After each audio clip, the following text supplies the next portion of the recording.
పెద్దపల్లి మండలంలోని ఎంఎస్ఆర్ ఇటుక బట్టీలో విద్యుత్ ప్రమాదంలో గొర్రెల కాపరి మృతి చెందిన విషయం తెలిసిందే. ఈ విషయంపై స్పందించిన తెలంగాణ రాజ్యాధికార పార్టీ నాయకులు శనివారం మండలంలోని పెద్ద కల్వల గ్రామంలో గల టీఆర్పీ పార్టీ కార్యాలయంలో మీడియా సమావేశం నిర్వహించారు.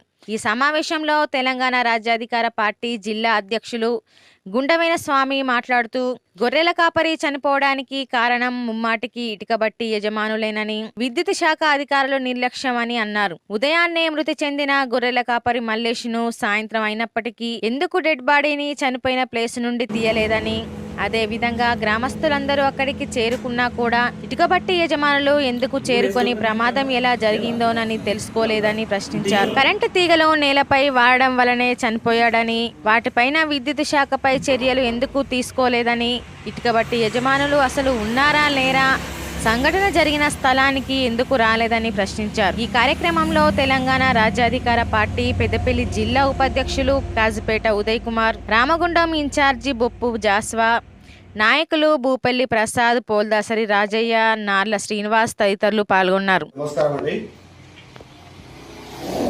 నిన్న జరిగిన సంఘటన ఏదైతుందో ఇటుక బట్టీలలో మల్లేశం అనే 30-31 సంవత్సరాల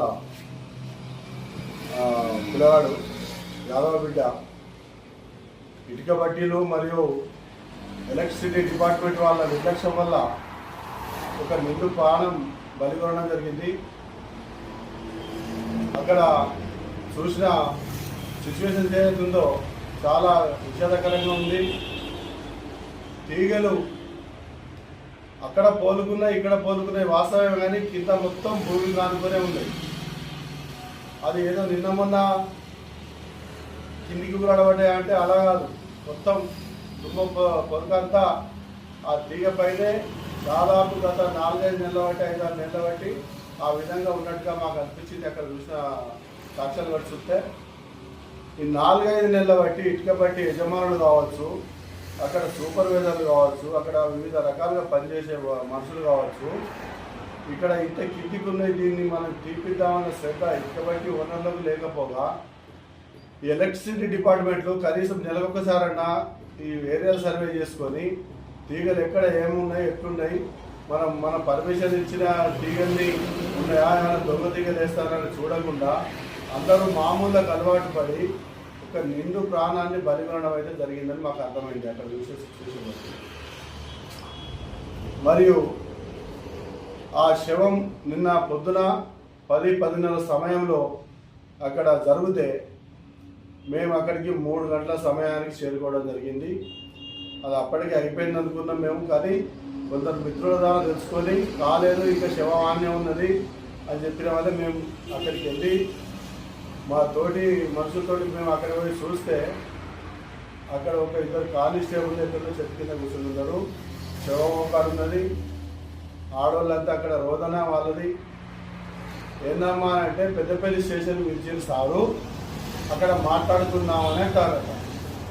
ఏం మాట్లాడుకుంటారండి మాకు అర్థం కాదు.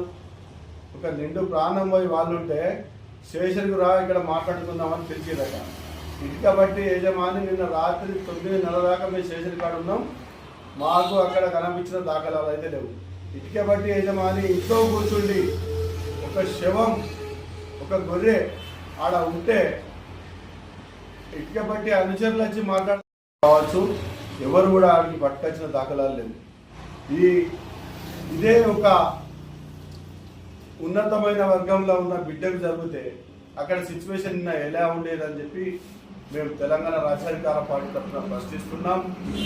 2021లో భర్త ముందే భార్యపై అత్యాచారం, ఇటుక బట్టీలలో ఐదుగురు కలిసి భర్త ముందే భార్యను అత్యాచారం చేసిన సంఘటన ఒకటి ఉంది. అదే 2024లో ఫుడ్ పాయిజన్ అయి 4 మృతి చెందగా 19-20 మంది దాకా దాదాపుగా సీరియస్ అయినట్టుగా ఉంది. అనేక మార్లు అనేక ఆరోపణలు వచ్చిన ఇటుక బట్టీల పైన ఇలాంటి ఆరోపణలు వచ్చినప్పుడు ఏ ఒక్క అధికారి కూడా ఇదివరకు చర్యలు తీసుకున్న దాఖలాలు అయితే మాకు కనిపించట్లేదు. ఇక్కడ మైనింగ్ వాళ్ళు కావచ్చు, ఎలక్ట్రిసిటీ డిపార్ట్మెంట్ కావచ్చు, పోలీస్ శాఖ కావచ్చు, ఈ ఇంత యాదవ్ బిడ్డకి ఏదైతే జరిగిందో ఈ అన్యాయం పైన మొత్తం ఎంక్వైరీ చేసి చట్టపరమైన చర్యలు తీసుకొని బాధితులపై కఠిన చర్యలు తీసుకొని వాళ్ళని శిక్షించి ఈ ప్రభుత్వం తరఫున ఇతనికి 50 లక్షలు ఇవ్వాల్సిందిగా మేము తెలంగాణ రాజ్యాధికార పార్టీ తరఫున డిమాండ్ చేస్తున్నాం.